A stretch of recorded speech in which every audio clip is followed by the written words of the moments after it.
Okay, so good morning, good morning, good morning, good morning, everyone. So this is Teacher King again, and this time we will be talking about graphing of exponential function. Okay, so in graphing exponential function or to graph an exponential functions, first we need to construct a table of values of x and y. Then next to this one, we need to plot the values of x and y on the Cartesian plane. Okay, then after that one, we need to connect the points by a smooth curve. Okay, so let us start with example number 1. So sketch the graph of the function f of x is equal to 2 to the power of x. Okay, so una daw natong buhaton, we need to construct table of values. Now, natay table of values x and y. So, una na tong buhaton, if mag-construct tag table of values, we need to identify or we need to set values of x. Okay? Mangita tag number or mag-set tag number which will be the values of x. So, in Cartesian plane, naatay positive numbers, 0 and negative numbers. So, it's up to you if unsa nga mga number imong gamiton. Okay? So, but this time, mag-stick ta kang 0, positive 1, positive 2, negative 1, and negative 2. So, pwede ragid kaayo dugangan ninyo from 0 to up to how many numbers gusto ninyo. From 0 to negative numbers. But this time, mag-stick lang ta kang 0 to positive 2 and 0 to negative 2 para dali na to mag-graph, para dali na to create ang graph sa atong function. Kay gamay lang ang atong area sa atong graph pag board. Okay, so let us start. So we will apply our learnings in evaluation of function. So to find the value of the function f of x, we need to apply substitution process to the given function. So let us start with the value of the function if x is 2. Then we need to find the value of the function if x is 1. Then if x is 0, if x is negative 1 and negative 2. So to find the values of the function, we need to apply substitution given by function f of x is equal to 2 to the power of x. So una nato nga x is 2. So what would be the value of the function if x is 2? So substitute. So 2 to the power of 2. So 2 to the power of 2 can be expressed as 2 times 2. So 2 times 2 is 4. So therefore, if x is 0, then the value of the function is positive 4. Okay. Next, how about if x is 1? So same process, we have f of x is equal to 2 to the power of x. Then substitute the value of x, which is 1, 2 to the power of 1. Now, based on the law of exponent, any number that raised to 1 is a number itself. So therefore, 2 to the power of 1 is just positive 2. Next to this one, if x is 0, so what would be the value of our function? So we have f of x is equal to 2 to the power of x. So substitute, replace the value of x. So this will become 2 to the power of 0. Now, according to the law of exponent, any number that raised to 0 is always equal to 1. So therefore, if x is 0, then y is 1 or function is equal to 1. Now, next is what would be the value of our function if x is negative 1 and negative 2? So let us try. So, kani adiring part at or scratch. Okay, so next, function f of x is equal to 2 to the power of x. Then, substitute the value of x, which is negative 1 to the power of negative 1. So, according to the law of exponent, any number that raised to negative exponent will be written in a fraction form, or we need to get the reciprocal form of 2. Okay, so this will become 1 over 2 to the power of 1.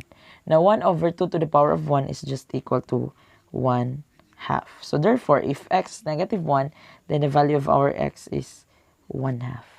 Next to this one is if x is negative 2. So same process with f of x is equal to 2 to the power of x. Now our x is negative 2. So 2 to the power of negative 2. Now based from the negative law of exponent, any number that raised to negative can be written as in a fraction form. So 2 to the power of positive 2. Now 2 to the power of 2 is just equal to 4. So this will become 1 over 4 or 1/4. So if x is negative 2, then our y or the f of x is 1/4. So 2, 4, 1, 2, 0, 1, negative 1 and 1/2, negative 2 and 1/4 are what we call set of ordered pairs. So 2 and positive 4 is the first ordered pair. 1 and positive 2 is second ordered pair. 0 and 1 is an ordered pair. Negative 1 and 1/2 is an ordered pair. And negative 2 and 1/4 is also an ordered pair. So this time, let us graph this one in our Cartesian plane. Okay. So sa atong Cartesian plane, we have vertical axis or the values of x or what we call the ordinate. Okay. Then this one is the horizontal axis or the y-axis of the Cartesian plane, or this is also known as abscissa. Okay, so ordinate and abscissa. So an ordered pair is composed of x and y. So pag may kag-ordered pair na agi value of x and y. So since we are given set of ordered pairs, so we need to plot this one in a Cartesian plane. Okay, sa atong Cartesian plane. So first ordered pair natay 2 and positive 4. Meaning, value of x is positive 2, then positive 4 ang atong y. So let us locate. Una na tong buhaton, i-locate na to ang value ni x. So tanaw ta kang x-axis. Okay, sa x-axis natay positive 2 daw. Okay, so this one, positive 2. Then, locate na to ang atong positive 4. Since positive, itong buhaton is from the origin, okay, from 0, move upward. Okay, move upward 4 units. So this one, 1, 2, 3, 4. So mo ni. Then, connect. Atong i-connect sila, i-connect. So bayo na to. Meaning to say the intersection of these points are ordered pair 2 and positive 4. Okay? So, kinahanglan nato butang label para makabaluta kung asa ang location or ang position ang nga points. Next to this one is we are given 1 and positive 2. So, x is 1, y is positive 2. So, let us find out. So, since positive cx, tan-out na diri sa right side, from origin to right side, since the value of x is positive. So 1 unit, so this is 1, so diri na siya. Next is positive 2. Now positive 2 ang value sa atong x.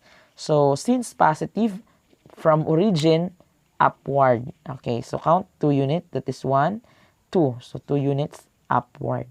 So pag ato sayang i-connect kana. Then this will be the intersection of the given ordered pair. So this is 1 and positive 2. Next, we have a given ordered pair is negative 1 and 1/2. So negative 1. Since given man tag negative 1, so as we can observe sa atong Cartesian plane, ang negative numbers are sa left side. Okay.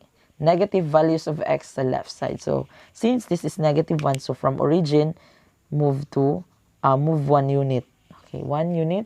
Then, the value of our y, or f of x, is 1/2. Okay, so 1/2 meaning katunga lang siya. Diri, nga part. Okay, so this will be now the point. Okay, so kana nga point, gitawag na to og, okay, that is 0 and this is negative 1 and 1/2. Next, we have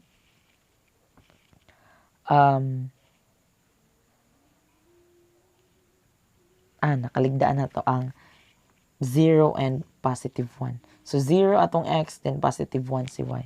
So, from diri 0 si x, then positive 1. So, diha atong ordered pair.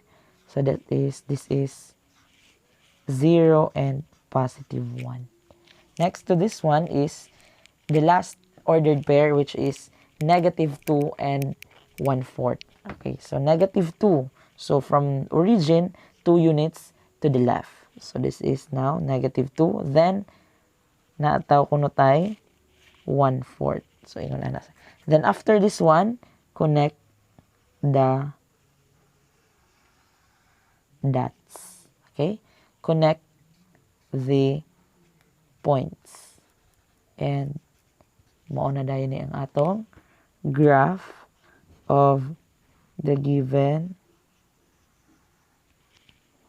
function, which is f of x is equal to 2 to the power of x. Okay?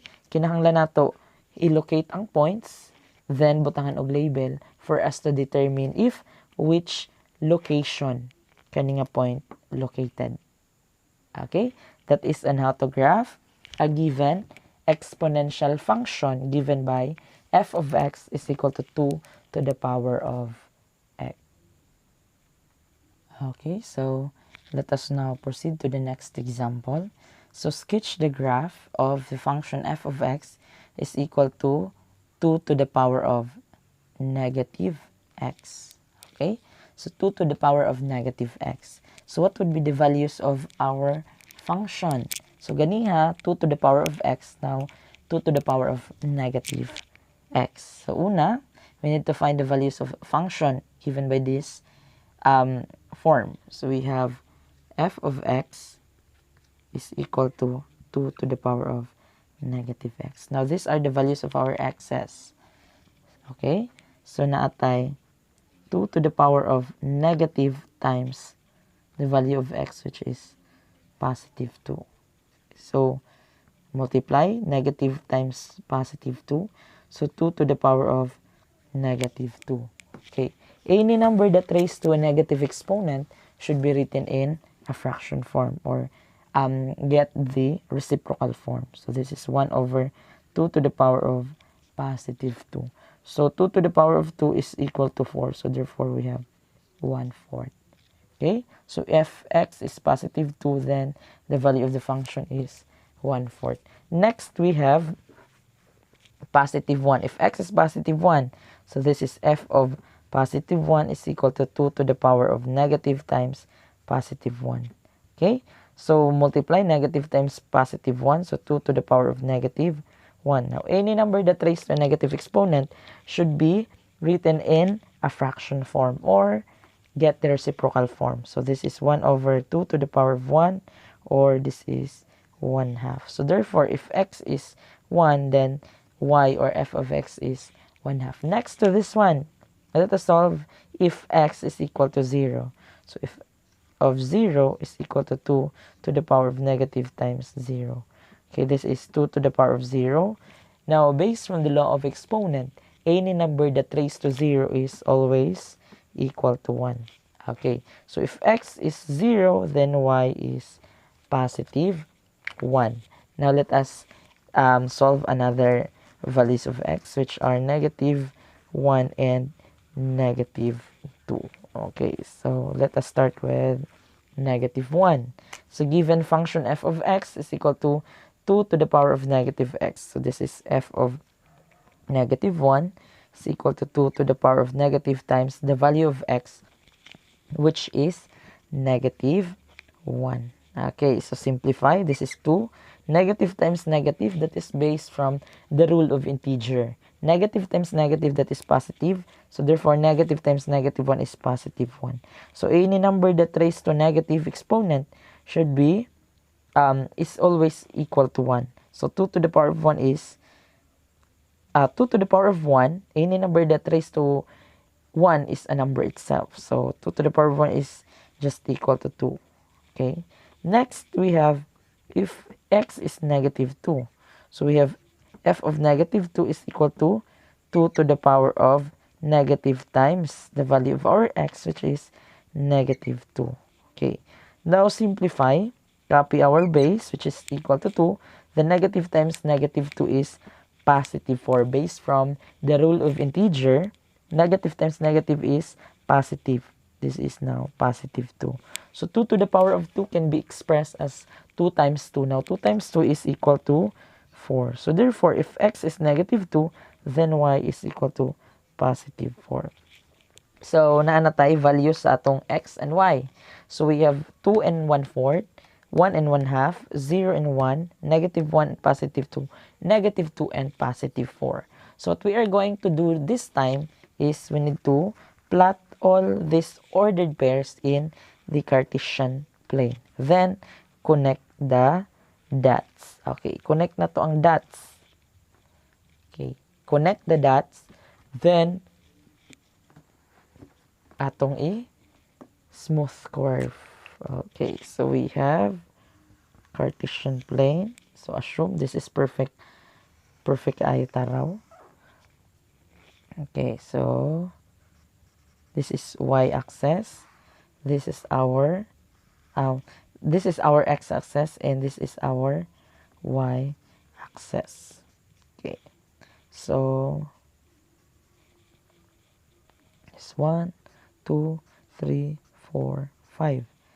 Negative 1, negative 2, negative 3, negative 4, negative 5. So 2, 4. Okay, this is negative 2 and negative 4. So negative 1, 2, 3. So now we have negative 2, then this is and 4. Okay, so let us start. So first ordered pair natay. Okay, based from this presentation, we have positive 2, the value of our x, and 1/4 for the value of y. Okay, so positive 2 si x, so this one. Then 1/4. So 1/4 diri ara na siya makita. The next is positive 1 and 1/2. Okay, positive 1 si x. So gikan ni origin, count 1 unit. So this is 1. Then 1/2. So katunga sa 1. So that is 1/2. Next, we have negative 1. Okay, negative 1 and positive 2. And last, we have negative 2 and positive 4. So we have negative 1. Okay, so 0 sa ta. 0 and 1. So 0 si x, then 1 dayon ang value sa tong y. So this one.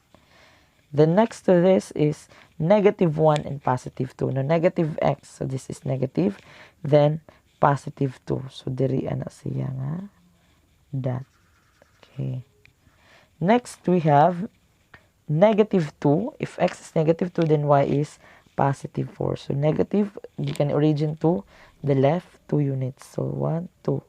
Then positive 4. So naroon na siya diri Then pwede na rin ta mag-connect the dots. Okay, so this is okay.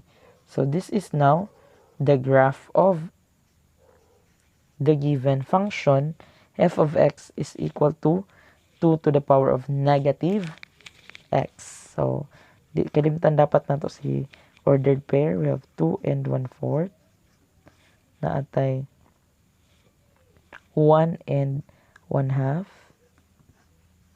and 0 and 1, negative 1 and positive 2, and negative 2 and positive 4. So these are now the values of the given ordered pair. Now ang tawag nato aning function, this is f of x is equal to 2 to the power of negative x. Okay, so that is on how to graph a given exponential function. Okay, sa graphing, i-apply lang nato ang atong nakatunan sa evaluation of exponential function. Okay? So, shout out sa tanang grade 11, generous and humility and courteous, and grade 11, thoughtful. So, I hope this video is helpful, especially this coming examination. Okay? Thank you for watching, and God bless.